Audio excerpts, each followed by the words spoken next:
Okay, thank you. Well, in the course of talking about the ISO standards and recent developments in that area, I've included some study that I've been involved in, which has taken place in this massive hospital in Warsaw in Poland. So that is why there are one or two other names there, and this gentleman you've already heard from, so any statistical queries you can direct to him. Right, well, obviously most people have heard of the, let's say, scare that has been going around a little bit in the last few years about the idea of pandemic influenza.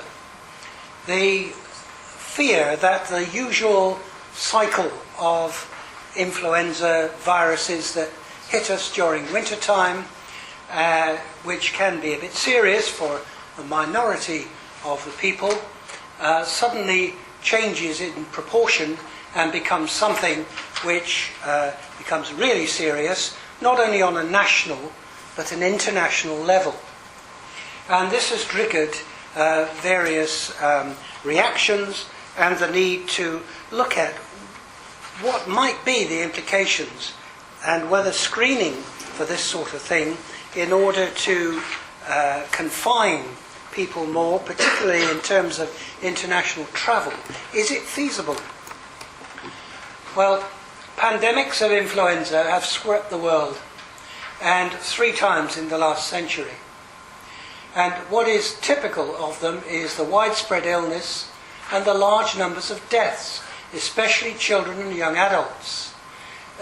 Because, of course, in many cases, in younger children, their immune system has not been exposed to these very potent infections, and therefore they are at greater risk.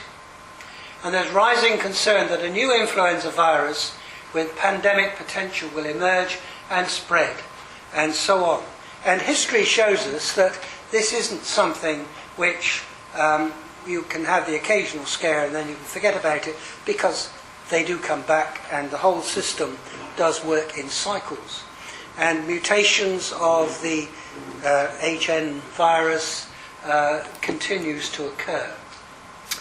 Now, in World Health Organization terms, there are recognizable phases for an infection on a grand scale. First of all, you've got the early phases where it's mostly restricted to animals with a few humans affected. And then in the next phase, this turns to human transmission and becomes a more regular thing. And then you reach the peak in phases 5 to 6 of pandemic, which means that there is widespread human infection. And in some of these very potent viruses, this can mean death in a matter of days. So we're not talking about just going home with a headache from the office. And then it is recognized that there will be a post-peak when you may have some recurrent events, and in the terms of pandemic, this may often be limited to just a few countries. And then finally, the post-pandemic stage, where disease activity returns to its normal levels. So that's roughly the process itself. Now, we've had recent big publicity about both of these.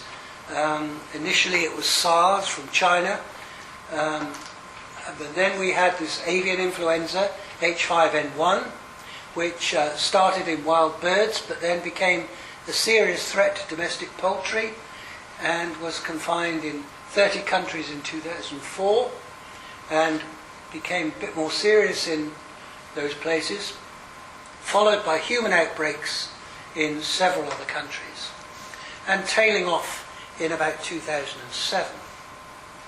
And hard on its heels came H1N1, swine flu, or swine influenza, with all these nasty symptoms of fever, sore throat, diarrhea, nausea, vomiting, coughing, and so on.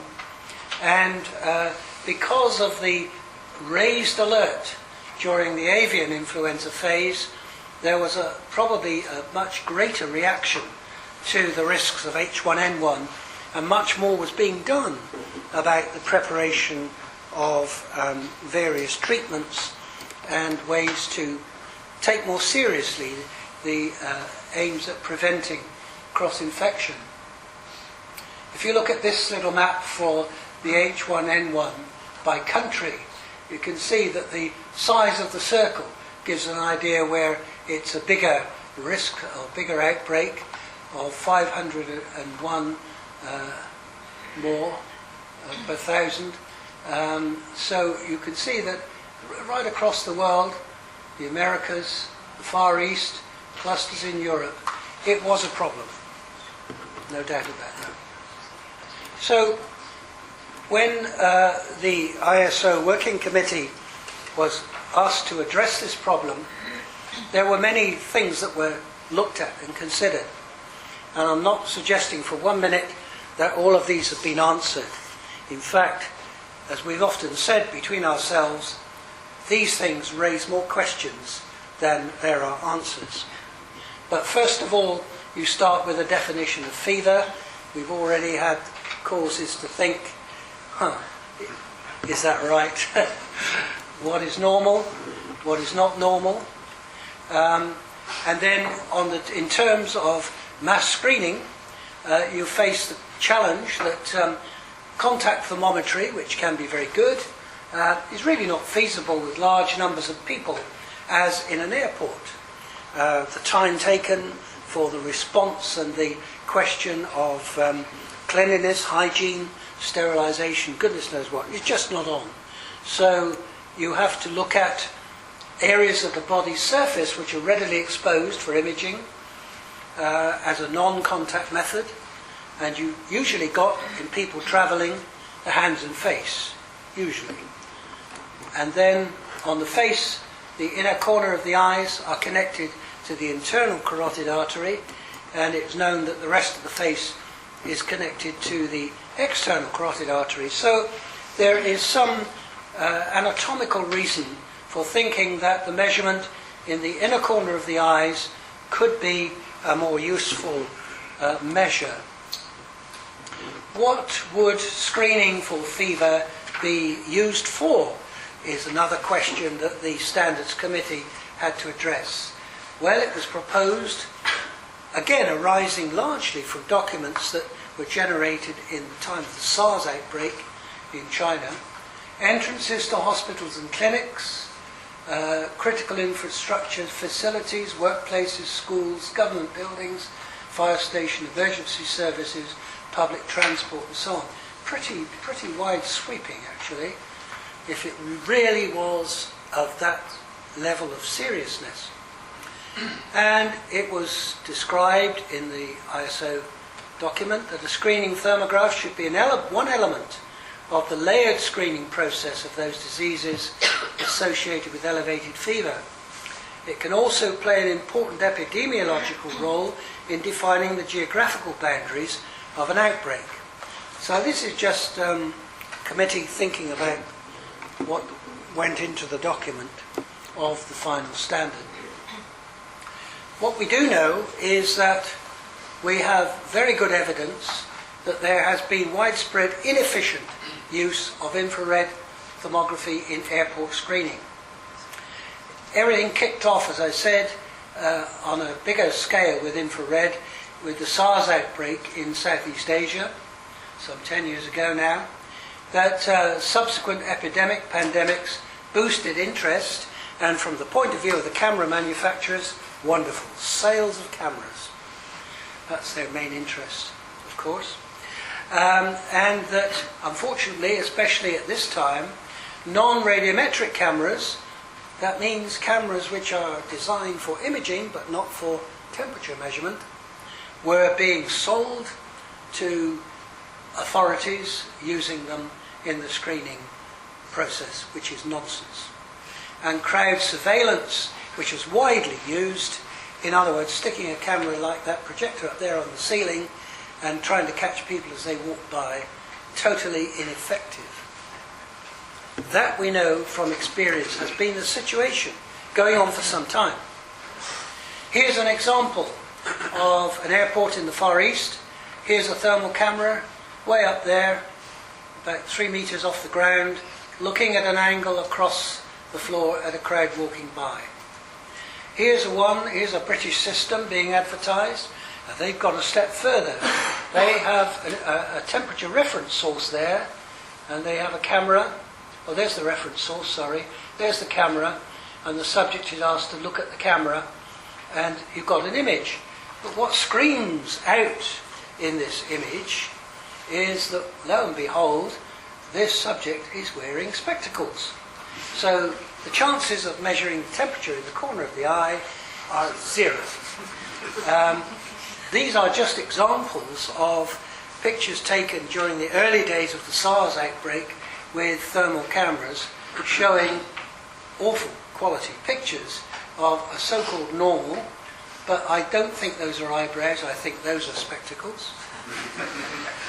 This is someone said to have mild fever. You can choose that if you like. And this is someone with high fever. All the essential bits are covered with a big mask. So, you know, I mean, things were pretty crude in that period. And we now definitely know that none of those systems are going to work. So the document that was produced in 2008 was based on a specification of medical electrical equipment, and that's the rather lengthy title for human febrile temperature screening. It describes medical equipment that uses infrared technology to detect naturally emitted heat at the skin surface of the face. This equipment can be useful at ports of entry, ports of exit, etc., to separate febrile from afebrile. That's the intention.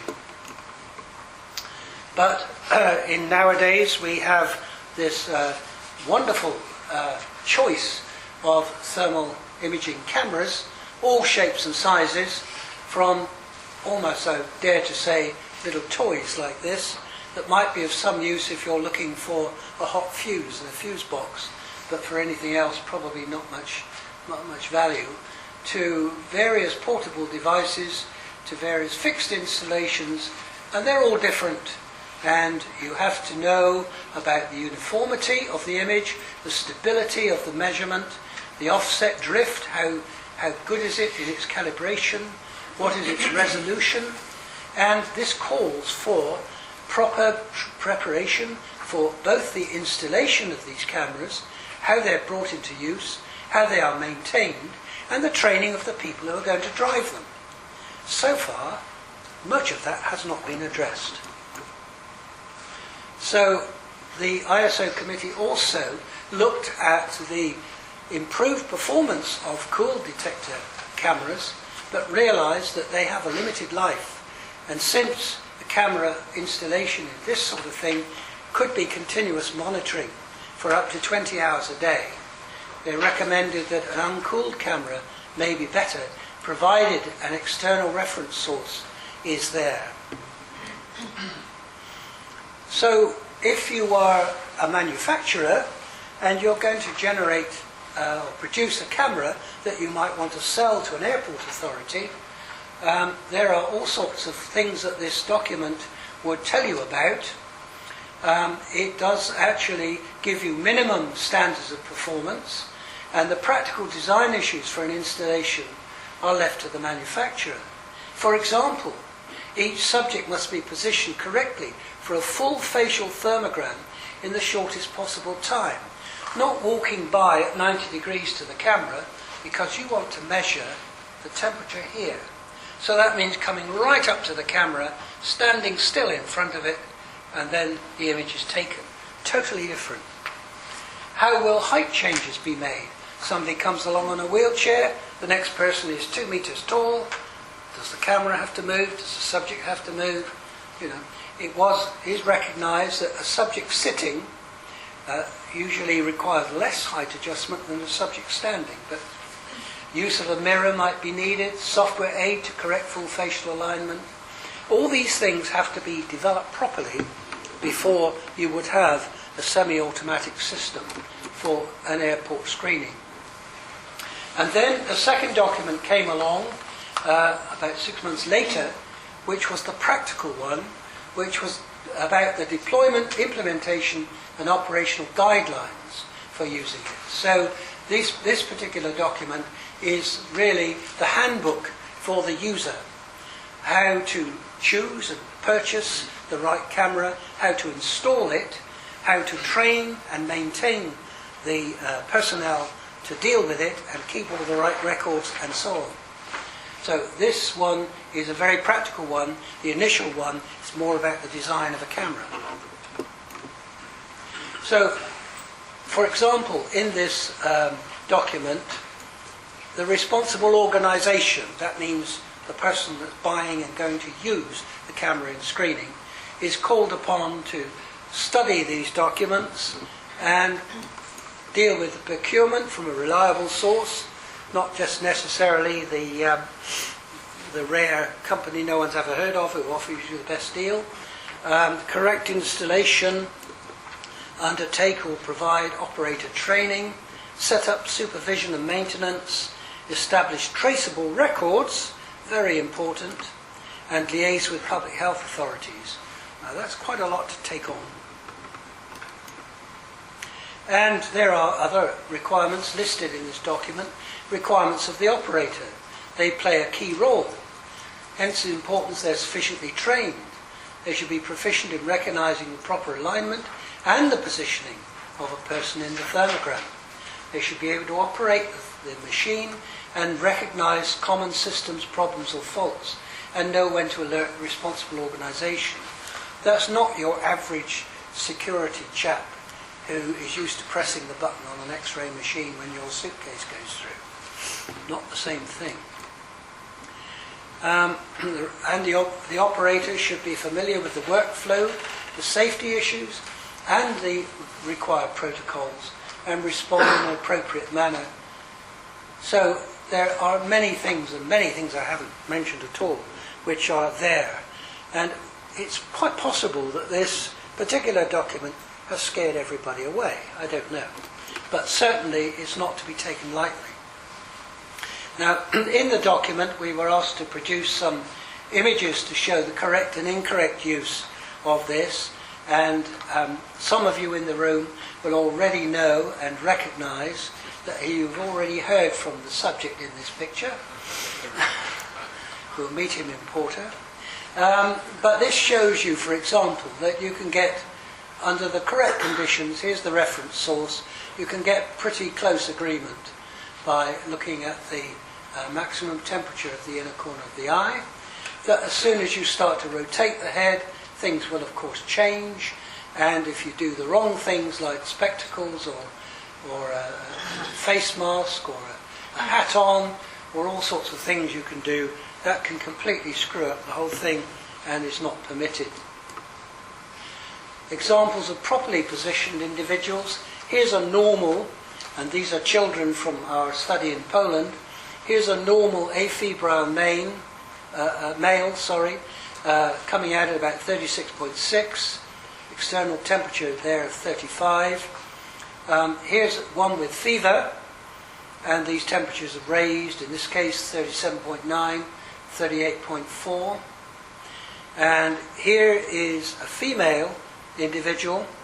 It's got an abnormal thermal pattern, but the inner canthi are within normal range. This patient has sinusitis. Now, that's changed the temperature of the face. So if you were looking at someone from a distance, you might wrongly judge that patient has a fever, person has a fever. They don't. They have sinusitis. Only by measuring in the inner corner of the eye would you find that it didn't meet the criteria for fever. So we set about trying to put these recommendations into place, because the literature is already sadly lacking in very much information about the use of thermal imaging in fever detection. You can find loads of papers going back over a long time about thermometry, and increasingly papers about tympanic membrane radiometry, all very good, some better than others, some hopeless, but nevertheless very, very little about the use of a thermal imaging camera for fever detection. And yet, here's an international standards organisation struggling to draw up best practice guidelines with a lack of data to prove it. So we carried out this study in the paediatric clinic in Warsaw. The methodology of the first ISO standard on fever screening was applied. And it's the first study to be conducted that closely followed these new recommendations from the 2008 and 2009 documents. Over a period of time, we collected 402 hospital clinic patients between that time there. Nearly all these measurements were carried out between a time period of about 10 a.m. to about 12:30. There were 192 males, 210 females. The age breakdown is shown there, so some under 3 years. We did make a cut-off at about 6 months, and there one or two just over the 16. I think we cut out at 17. So those were the subjects. The procedure was recording the medical history, the demographic information, and current medication. We used the axilla thermometer, which was in standard practice at that clinic, and it was given a full 5 minutes contact. The tympanic membrane radiometry was used on some of the patients. The equipment was not available all the time. And we did the close-up thermogram of the face according to the standard criteria. And we did use a couple of cameras. Certainly the results from this one, although it's slightly lower resolution than that one, were not any worse, although pictures were very satisfying from there, but temperature measurements were as good. We took great trouble to use a parallax-free stand, so the camera was always parallel to the ground at eye level. None of your crazy angles from tripods and ball and socket joints where you get angles you cannot reproduce. You need to use one of these stands to do the technique properly. And that goes for most clinical thermography, to be honest. Patient was seated on a height adjustable stool, about 1/2 metre from the lens. Full facial image was set to fill 75% of the screen, or adequate for a 9 by 9 pixel region of interest over each eye. We also at the same time put a rectangular region interest over the forehead. We wanted to check forehead temperatures because some people said that was all you needed to do. 85% of our sample were found to be without fever and not on antibiotic therapy. So for the purposes of this comparative study, we call them normal. They're not probably normal because they come into hospital for something. But, you know, sometimes it's just an injured toe or something. So they weren't febrile. And 15% were classified as fever. That was because we set the criteria with this age group on the clinical thermometry that was over 37.6 at the axilla. Now, quoting from various papers, but while temperatures of 38 and over are considered to be found in fever in children over 5 and adults, 37.5 and above is considered to be a fever level in under 5 years. So we categorized all temperatures over 37.6 as fever, but in most cases they were higher than 38. But we just set that lower limit because, as we've already heard this morning, there are variables. People are not the same. So looking at the data was quite a problem, a challenge. I won't quote, as Ricardo did, how many thousands of data we had, but boy oh boy, we had a lot. And we looked, first of all, the obvious one was for differences in age groups. We also looked for differences male versus female. And we also looked for differences between the left eye and the right eye. And strangely, we couldn't find a significant difference in any of those three things, although we were convinced that we would find such differences. So the data were therefore treated as a whole, and the left and the right eye mean temperatures were combined to a single figure for each patient. Small side-to-side differences were found in a few cases of sinusitis, and these we excluded from the final data. So summary of those results is shown here. The yellow panel is in the AFEBRILE or fever-free group. So taking just on statistical numbers, we had the mean eye temperature of 36.5 in the normals, underarm, axilla 36.3, bigger standard deviation there. The tympanic membrane on that half the sample reading 36, and the forehead reading 36.4. This is the smaller fever group, where we had the eye temperature of 38.9, the axilla in the same group 38.9, the tympanic membrane reading 37.4, and the forehead reading 34.8. Here you see the standard deviation and the number of subjects. Now, in an ideal world, we'd love to have had 300 in this group and about 1,000 in that group. Maybe somebody one day will have the stamina to do it. Looking at it statistically, what we were able to see was that if you look at all the different places where you can measure, if you take the eye, and by this I'm referring again to the combined left and right inner CANTHUS temperature, and the axilla by thermometry, gave you the best correlations in both the healthy and the fever. So here's a picture correctly taken on the slightly higher resolution thermal camera of a normal. And the same age group, same sex, a male, 10-year-old I think, here is a child with fever.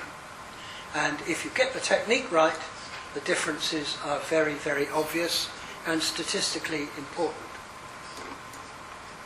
So, in conclusion, there is a comprehensive standard that's been internationally adopted for fever screening with thermal imaging, which Senelec have adopted in 2010. That's one of the international standard bodies. A second document details the deployment for screening and their optimal performance. That means providing you follow the rules and you do it the correct way. Media reports indicate that a large number of new installations have ignored the standards to date. Misuse will lead to failure, and some organisations already blame the technology. But the use of an infrared radiometric camera can be a reliable tool for the detection of fever in children. Remember, this is the high-risk group as well. The technique recommended by the ISO document is endorsed by the results of this study. There was a significant difference between the temperatures measured in non-fever patients and those with known fever. And remember, the difference here is that unlike an airport, these are patients in hospital where fever diagnosis was properly established and the antibiotic treatment was withheld until after the screening or imaging. Then they commenced their antibiotics and the temperature started to fall. You don't have that nicety in a population screening normally. The advantage of doing this, obviously, in a hospital, were that we knew definitely who had fever and who didn't. So thermal imaging of the eye region, we concluded, is a rapid and reliable non-contact site for measurement. And I want to leave you with this. We live in a high-risk society. This is not going to go away. When you think that around the world there are enormously varying standards of food production, of harvesting, of meat, of poultry, and so on, that you only need hygiene to slip in one place and a rapid onset of a new form of virus, HN group virus, for the thing to spread like wildfire. And because we live in a time when the world is mad and travels from one end of the world to the other in a matter of hours, it doesn't stay in one place for very long. So we are in a high-risk society. And so therefore, although we don't have all the answers to the questions, in fact, we do have more questions than we have answers. The start has been made. And we need more documentation of what is normal, what are the variants of normal, what is febrile, and what are the variations of fever, and how can we improve on it. And I guess we won't get the answer this week or this year. But at least I wanted to set the scene for you, and you younger people are the ones who've got to go away and do it. Thank you.